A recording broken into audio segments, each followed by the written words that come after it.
ओम शांति। 3 फरवरी 2022। आज की साकार मुरली। शिव बाबा कहते, मीठे बच्चे सदा इसी रुहाब में रहो कि बाप हमको वापस ले जाने के लिए आए हैं। अब सबको वापस चलना है। प्रश्न, तुम बच्चे इस समय सबसे बड़े से बड़ा पुण्य कौन सा करते हो? उत्तर, बाबा कहते, अपना सब कुछ शिव बाबा के आगे समर्पण कर देना। यह है बहुत बड़ा पुण्य।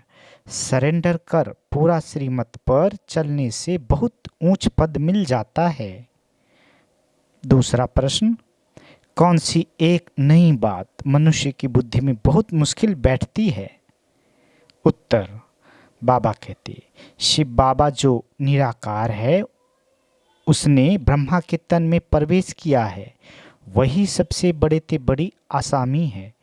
उनका ही ऊंचे ते ऊंचा पाठ है। ये नई बात मनुष्य की बुद्धि में बहुत मुश्किल बैठती है। आज का गीत, ये कौन आज आया सवेरे सवेरे। ओम शांति। बाबा कहते, शिव बाबा बैठकर अपने बच्चों को समझाते हैं। बच्चे तो समझ गए हैं कि शिव बाबा निराकार है और हम आत्माएं भी निराकार है। उनको ही बैठ समझाते हैं। यह युक्ति सिर्फ एक ही बाप के पास है। बाप बैठ समझाते हैं। भगवान किसके साथ बात करते हैं? अपने बच्चे आत्माओं के साथ। बच्चे भी जानते हैं और बाप भी जानते हैं। आत्मा शरीर बगैर तो कुछ सुन ना सके, शरीर द्वारा ही सुनती है।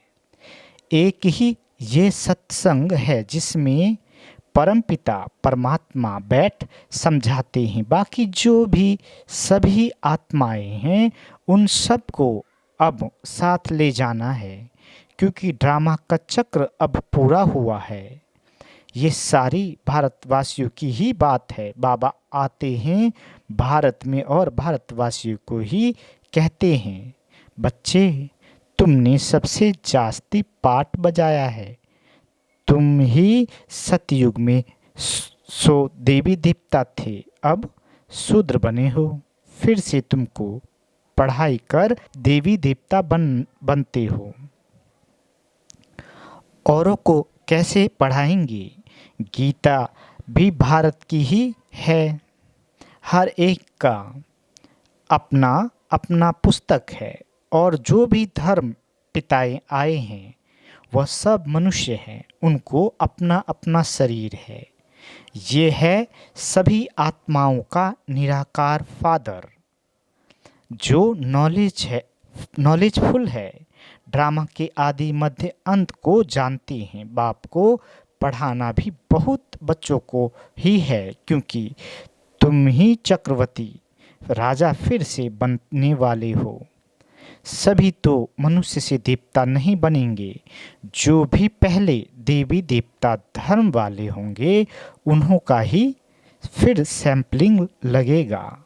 बाबा कहते, जब देवी देवता धर्म की पूरी स्थापना हो जाएगी तो फिर और सब मठ पंथ विनाश को पाएंगे। सभी आत्माओं का बाप वापस ले जाएंगे। बाप आते ही हैं पति दुनिया में आकर सबको वापस ले जाने। बच्चे जानते हैं जो सहज राजयोग हम कल्प पहले भी सीखे थे, अब वह सीख रहे हैं। विनाश नजदीक आएगा तो सबकी आंख खुलेगी। अभी तो सिर्फ तुम ही निश्चय करते हो कि परमपिता परमात्मा की इस तन में प्रवेशता होती है। गाते भी हैं, गाइड अथवा लिबरेटर आएगा जो सबको दुख से लिबरेट कर ले जाएगा। ये जो ब्रह्मा है उसमें परमपिता परमात्मा ने प्रवेश किया है। यह कितनी बड़े ते बड़ी आसामी हो गई।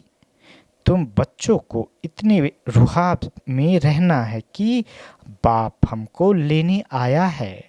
कहते हैं मुझे याद करो।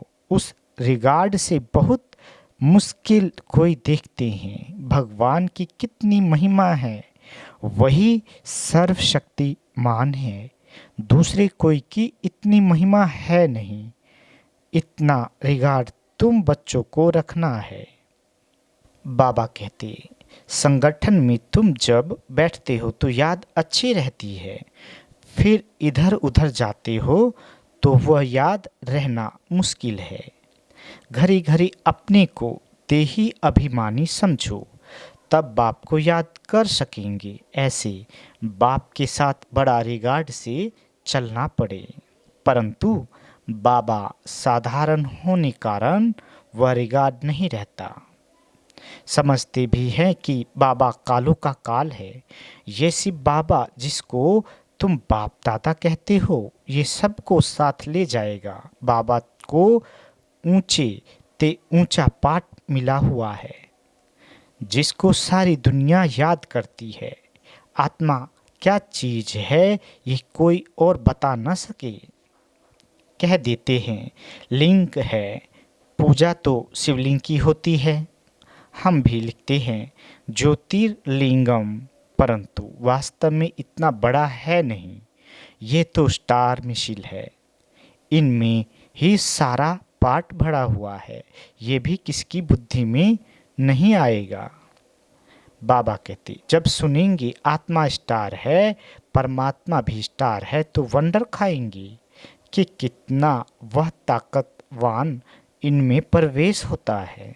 जो पूरे 84 जन्म लेते हैं, उसमें बैठ सारी नॉलेज देते हैं कि तुम आत्मा हो, तुम्हारे 84 जन्म अब पूरे हुए हैं।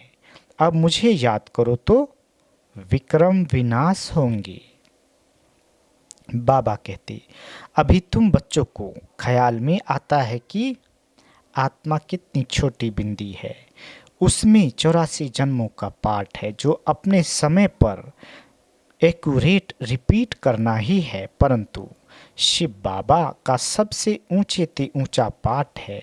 जैसे ड्रामा में राजा रानी को ऊंचा पाठ मिलता है न, ये भी बना बनाया ड्रामा है जो रिपीट होता ही रहता है। और तुम बच्चे ये भी जानते हो, तो ऊंचे ते ऊंचे बाप को ऊंचे ते ऊंचा पाठ मिला हुआ है। तुम्हें भी सारे बेहद का ड्रामा बुद्धि में है।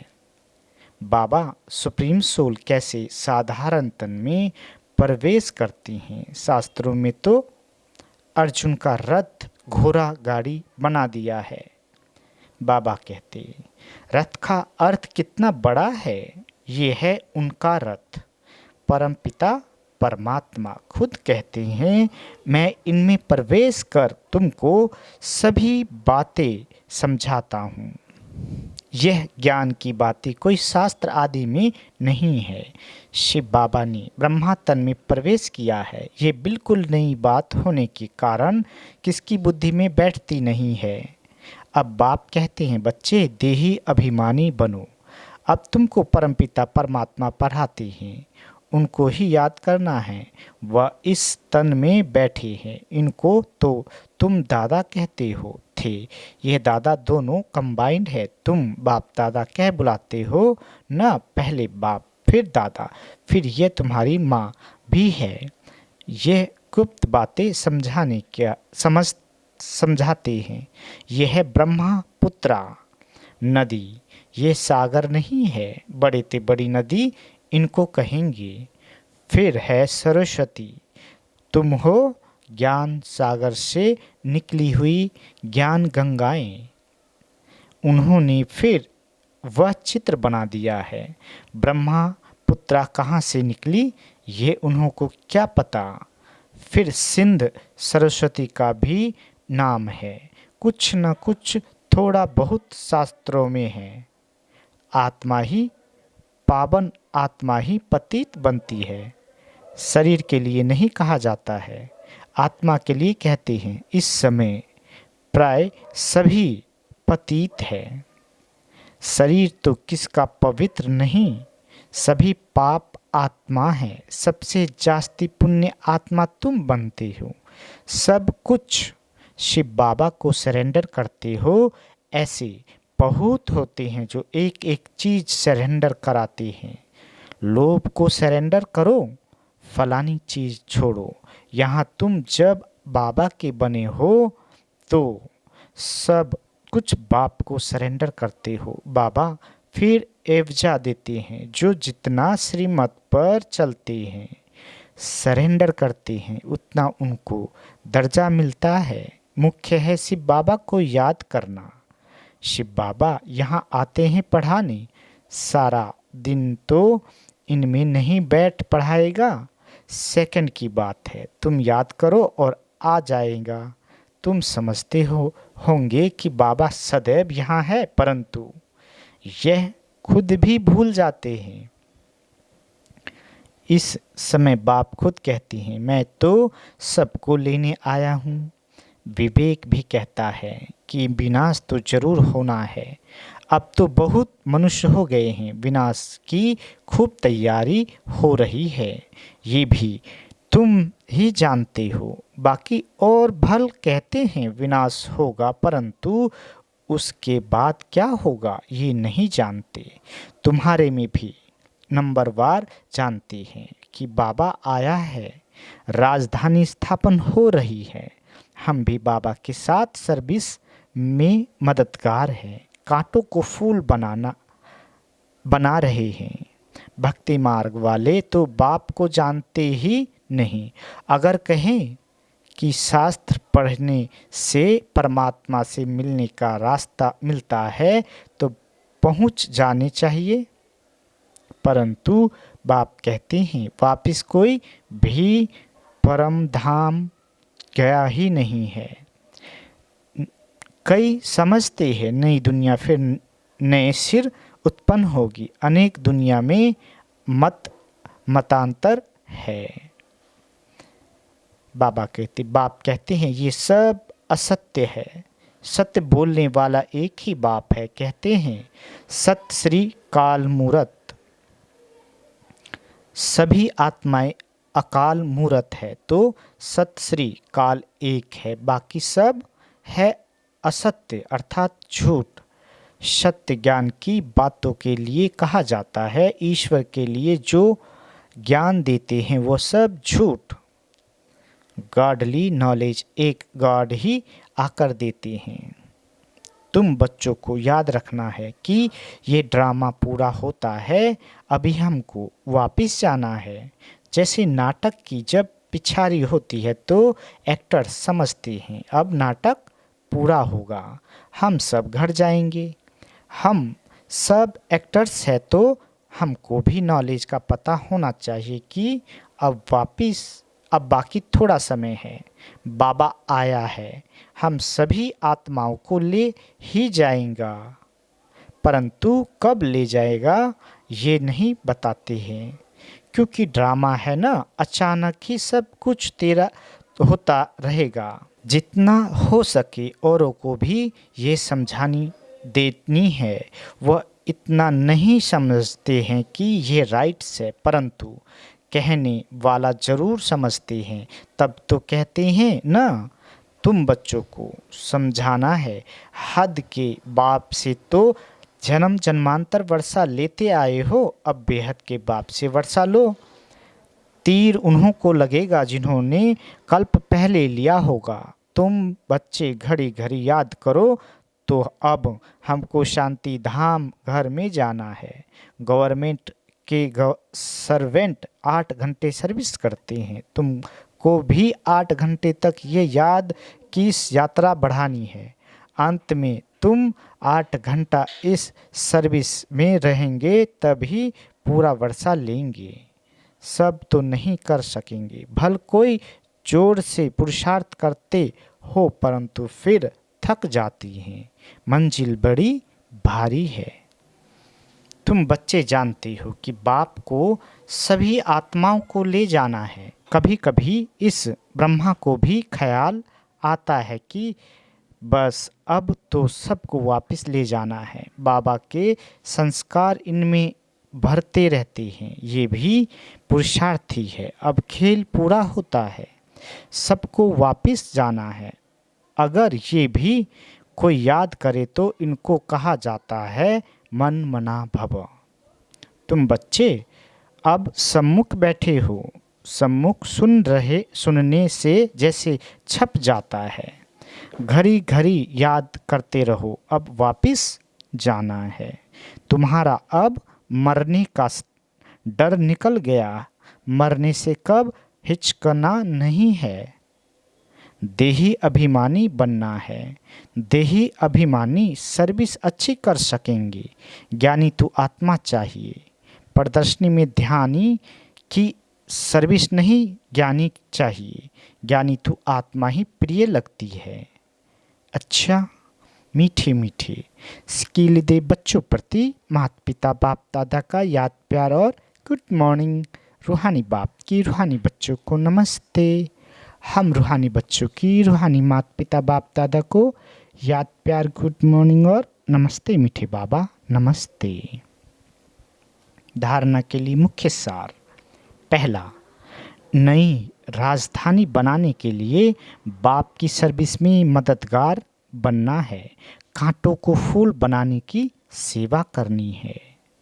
दूसरा, कम से कम 8 घंटा याद की यात्रा में रहने का अभ्यास करना है। मौत से हिचकना नहीं है, क्योंकि बुद्धि में है अब घर जाना है।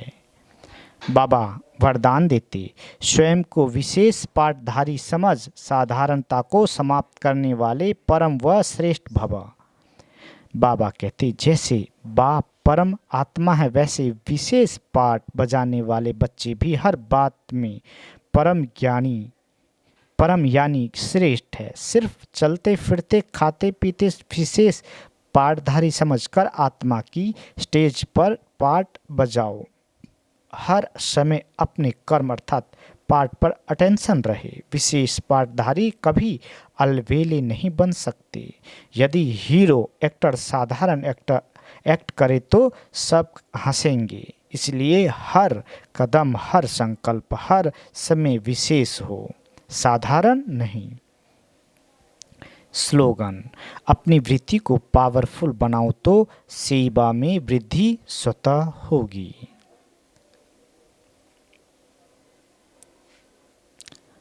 मातेश्वरी जी के अनमोल महावाक्य। मम्मा कहते, निरंतर याद अर्थात लगातार याद रहे। देखो, परमात्मा का फरमान है, मुझे निरंतर याद करो। अब निरंतर शब्द का भी रहस्य समझना पड़ेगा। निरंतर कहा जाता है उसको जिसमें कोई अंतर ना हो, लगातार योग रहे, जिसमें खंडन ना पड़े, उसे अटूट योग भी कहा जाता है। अब परमात्मा प्रतिज्ञा करते हैं, अगर मुझे निरंतर याद करोगे तो मैं तेरे किए हुए पास्ट विक्रमों को भस्म करूंगा। तो मम्मा कहते, तो ये ज्ञान अग्नि जिसमें विक्रम दग्ध होते हैं, यह बाप धर्मराज भी है।